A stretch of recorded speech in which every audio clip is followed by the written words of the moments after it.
শোনো, ঈদের যে কদিন বাকি আছে না, সেই কদিন শুধু আমরা ঈদের মার্কেটই করব। আরে না, সপ্তাহে আমরা 6 দিন ঈদের মার্কেট করব। আর একদিন আমরা কি করব? আর একদিন জাকাত আর ফেতরা তুলবো, প্রয়োজন হলে খয়রাত করব, তবু ঈদের মার্কেট করব। এটা চমৎকার আইডিয়া। এই আমাদের বিয়ে পড়াইছে কাজী সাহেবকে কত টাকা দিছো? কাজী সাহেব বলল চেহারা বিবেচনা করে যা মনে চায় তাই দেন। আমি শুনতে চাইছি কাজী সাহেবকে কত টাকা দিছো? 100 টাকা দিছি। আমার চেহারা এত খারাপ যে 100 টাকা দিছিস? আর কাজী সাহেব যে 80 টাকা ফেরত দিছে। কি? ভাই, ভাবি বলল সারাদিন নাকি আপনার ফোনে রং নাম্বার দিয়ে ফোন আসে। আপনার ভাবিরে বললেন না, টুম্পা ভাবির নাম্বার রং নাম্বার দিয়ে সেভ করছি। খুব ভালো করছেন। আর ভাবি যদি ফোন রিসিভ করে তখন কি করবেন? এই তোমার ফোনে রং নাম্বার দিয়ে ফোন আসছে। আমি ব্যস্ত আছি, তুমি ফোন রিসিভ করো। কি বার রিসিভ করব? যখনই রিসিভ করি তখনই বলে বাংলায় শুনতে চাইলে এক চাপুন।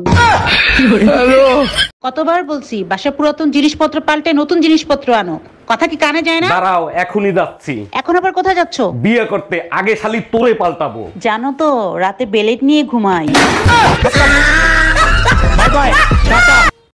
আচ্ছা ভাবি, শুনছি আপনি নাকি বাসর ঘরে চিৎকার দিছিলেন। বাসর ঘরেই প্রথম আপনার ভাইকে দেখি। বলেন কি? না দেখেই বিয়ে করছেন? যখন সে আমার ঘুমটা খোলে তখন আমি চোখ বন্ধ করেছিলাম। তারপর চোখ খোলার পরে কি দেখলেন? যারে টিকটকে ব্লগ দিছিলাম সে বিয়ে করছে।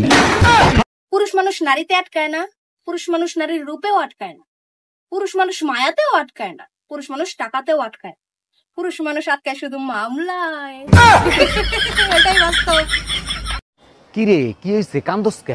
আজকে আমারে ভ্যাকসিন দিয়েছে। ভাইরাসের ভ্যাকসিন? হ্যাঁ, করোনা ভাইরাসের ভ্যাকসিন। ব্যথা পাইছস? আরে না, ব্যথা পাই নাই। তা কান্দোস কে? সেলফি নিতেই ভুলা গেছি।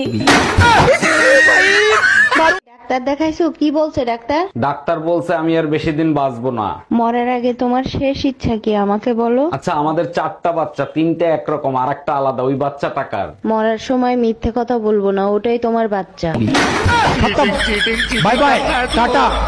তাতে কি হয়েছে? টুম্পা আমাদের ঘরের বউ, আমরা ছেলে মেয়েদের ভেদাভেদ করি না। আপনি কেন করতেছেন? এই কি হইছে? কার সাথে কথা বলতিছো? 1 মিনিট দাঁড়াও, আমি কোনো কথা শুনতে চাই না। সম্পত্তির অর্ধেক আমার বোন নামে করতে হবে। তুমি কি বলো?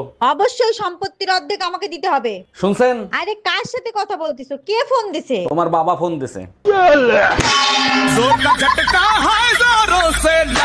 আচ্ছা শোনো, তুমি একবার ভাবো তুমি আমারে সাইডে দিছো। আচ্ছা ভাবলাম, আমি তোমারে ছেড়ে দিছি। বলার সাথে সাথে ভাবা হয়ে গেছে। আরে বাবা, তুমিই তো ভাবতে বললা, তাই তো ভাবলাম। আচ্ছা ঠিক আছে, বাদ দাও। এবার ভাবো তুমি আমারে সাইডে দিছো। ভাবা তো দূরে থাক, আমি স্বপ্নেও ভাবতে পারবো না। কথাটা সারা জীবন মনে থাকে জানি। এই তুমি এত ছোট ছোট করে চুল কাটছো কেন? এখন তো হাত দিয়েও ধরা যাবে না। চুল ছোট থাকলে টাকা হওয়ার সম্ভাবনা কমে যায়, তাই ছোট করাইছি। খুব ভালো করছো, একেবারে আমার গুষ্টি উদ্ধার করছো। একবার আমার কাছে শুনলে না? আমি বুঝলাম না, আমার চুল আমি ছোট করাইছি, তাতে তোমার সমস্যা কোথায়? সমস্যা আছে, তুমি বুঝবা না। চুল ধরে পিটাইতে সুবিধা হয়। ভাই, আপনি এত সুন্দর করে কথা বলেন, মন চায় আপনার প্রেমে পড়ে যায়। ও মাই গড, বলেন কিভাবে? আপনি এখনো আমার প্রেমে পড়েন নাই? আচ্ছা ঠিক আছে, আমারে 5 মিনিট দেন, চিন্তা করে দেখি কি করব। ওই 5 মিনিট দিলেই হবে, তাইলে আর আপনার প্রেম করতে হবে না।